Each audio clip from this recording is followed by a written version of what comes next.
1994년 2월 19일 일본. 당시 21살이던 마쓰야마 히토미는 결혼식을 3주 앞두고 있었습니다. 웨딩드레스를 맞추고 상견례까지 마친 히토미는 행복한 신혼생활의 단꿈에 젖어 있었죠. 그런데 그런 히토미가 마치 증발이라도 한 것처럼 사라져버렸습니다.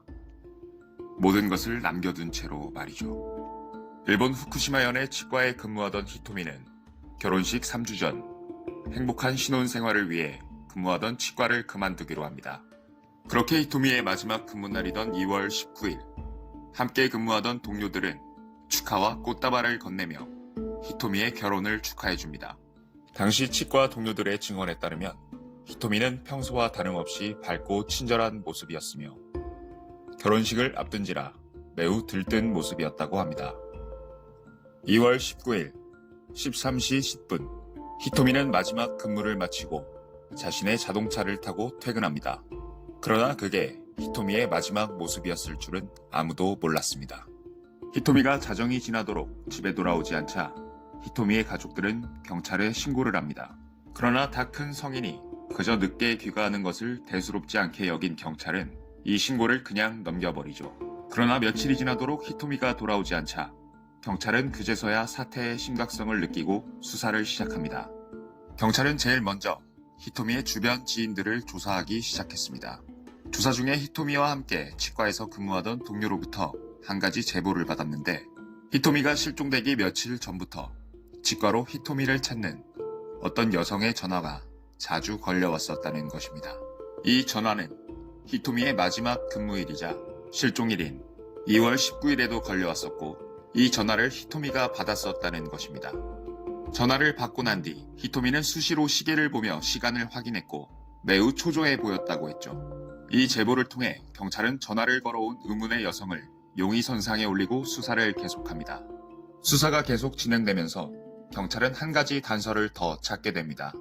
그것은 히토미가 실종되기 약 3주 전인 1월 25일에 남긴 메모장이었습니다.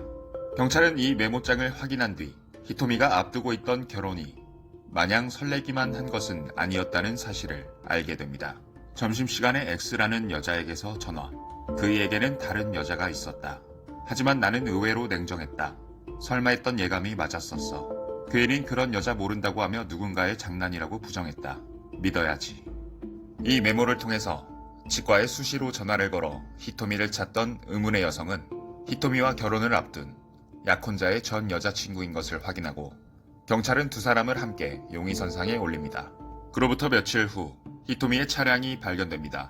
히토미의 차는 치과에서 불과 500m 떨어진 공터에 세워져 있었는데 차 외부에는 바보, 못난이라는 글씨가 뾰족한 것으로 새겨져 있었습니다.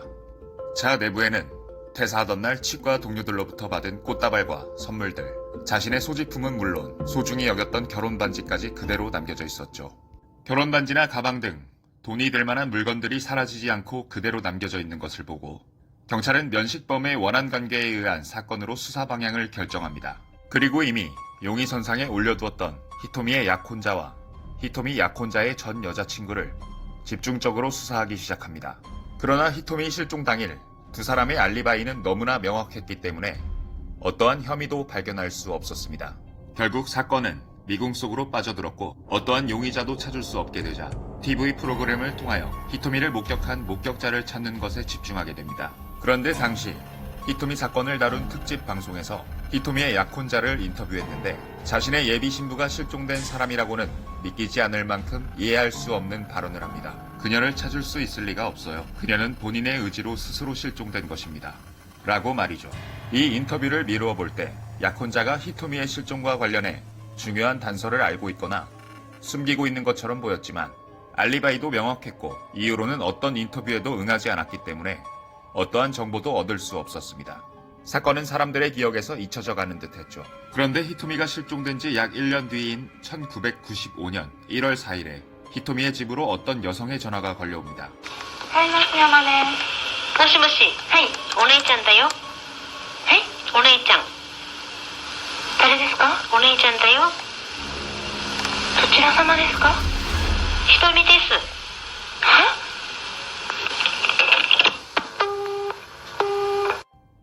언니가 실종된 지 1년 만에 처음으로 통화하는 동생의 반응이라고는 느껴지지 않는 것은 전화를 건 여성이 히토미가 아니기 때문입니다.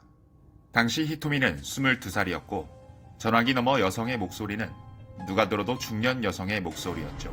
이 전화를 추적한 결과 발신지는 공중전화로 확인되었으나 전화를 건 사람의 신원을 밝힐 수 없어 이 통화 또한 사건의 의문으로 남겨지게 됩니다. 결혼식을 앞두고 21살의 꽃다운 나이에 수증기처럼 증발해버린 히토미. 현재까지 그 어디에서도 히토미의 흔적은 찾을 수 없으며 영구 미제 사건으로 남겨지게 됩니다.